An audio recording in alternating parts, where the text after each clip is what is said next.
C'est le retour que personne n'osait croire possible. Et pourtant, ce dimanche, la presse espagnole, relayée par Fabrizio Romano en personne, a lâché une bombe absolue. Zidane sera le prochain sélectionneur de l'équipe de France. Reste jusqu'à la fin, parce que ce que tu vas apprendre dans les prochaines minutes, ça va tout changer. Imagine, nous sommes en mai 2021. Le Real Madrid vient de conclure une saison décevante. Pas de Ligue des Champions, pas de Liga. Et soudain, Zinedine Zidane disparaît. Il pose sa démission sur le bureau de Florentino Pérez et quitte la Casablanca pour la deuxième fois. Sans un mot de trop, sans drama, juste un communiqué froid, chirurgical, définitif. Le monde du football est sous le choc, parce que cet homme, en seulement 5 ans sur un banc de touche, avait accompli quelque chose d'historique. Quelque chose que personne n'avait fait avant lui. 3 Ligues des Champions consécutives, 3 de suite, avec le même club. C'est statistiquement impossible. Et pourtant, Zizou l'avait fait. Alors quand il disparaît, tout le monde se pose une seule question. Où va-t-il aller ? Et c'est là que quelque chose d'étrange commence. Les offres arrivent, les offres s'accumulent. Des clubs immenses, des projets énormes, de l'argent sans limite. On parle de la Juventus, on parle du PSG, on parle du Portugal, du Brésil, des clubs saoudiens avec des chèques à 9-0. Et Zidane dit non, non, non. Et encore non. 5 ans de refus, 5 ans de silence. 5 ans pendant lesquels le football entier se demandait ce que cet homme attendait vraiment. Tu commences à comprendre où je veux en venir. Il y a quelque chose que Zidane n'a jamais dit publiquement, mais que tout le monde, dans les coulisses du football français, savait. Zizou voulait un seul poste, un seul. Celui que son mentor Aimé Jacquet avait occupé, celui que Michel Platini avait occupé. Sélectionneur de l'équipe de France. Pas n'importe quel club, pas n'importe quelle sélection. Les Bleus, son pays, ses couleurs. Mais voilà le problème. En 2021, le poste n'était pas disponible. Didier Deschamps était là, solide comme un roc, légendaire. L'homme qui a ramené la Coupe du Monde en 2018, l'homme qui a conduit les Bleus en finale en 2022. Une légitimité absolue. Personne, absolument personne, n'allait lui demander de partir. Alors Zidane a attendu, patiemment, silencieusement, comme il jouait au football d'ailleurs, avec une élégance froide et une détermination de fer. Et pendant tout ce temps, Philippe Diallo, président de la FFF, savait. Il savait que le dossier Zidane était ouvert. Il savait que les discussions avançaient.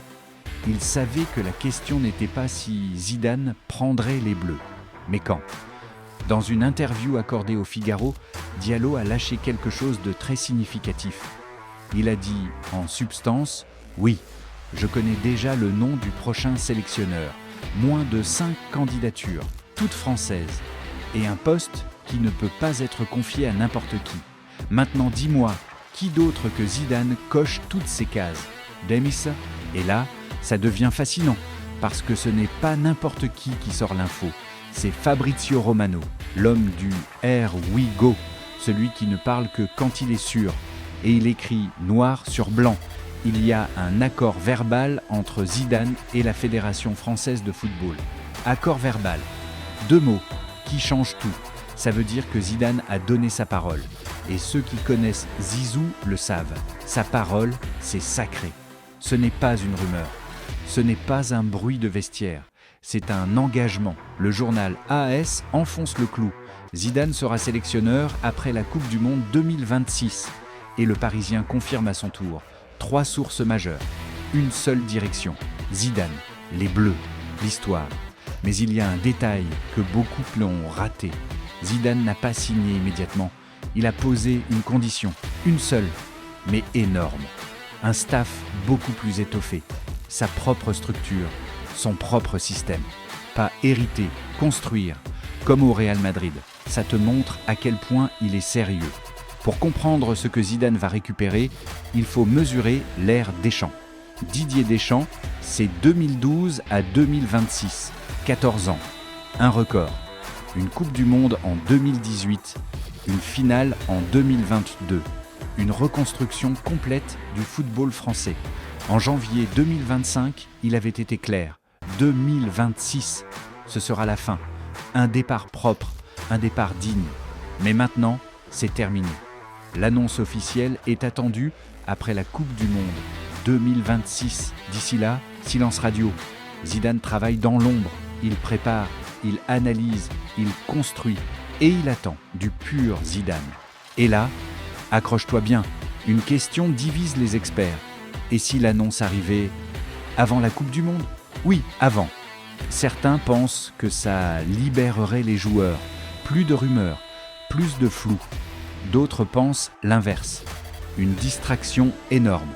Et au milieu, Deschamps, libre, sans rancune. Et peut-être la plus belle image de cette histoire. 1998, Deschamps passe le flambeau à Zidane, le capitaine, au magicien. Et si 2026 était le début d'une nouvelle ère, une ère Zidane vers une 3e étoile? Voilà la vraie question. Zidane a attendu 5 ans, 5 ans de silence, 5 ans de refus. Pas par peur, pas par doute, mais parce qu'il savait exactement ce qu'il voulait. Et il a attendu le bon moment. Romano l'a confirmé, le Parisien l'a validé, AS l'a annoncé. Zidane revient, et cette fois, ce n'est pas pour la Ligue des Champions, c'est pour la Coupe du Monde. Alors dis-moi, Zidane est-il le bon choix pour l'équipe de France ? Ou aurais-tu préféré quelqu'un d'autre ? Dis-le moi en commentaire, parce que cette histoire ne fait que commencer.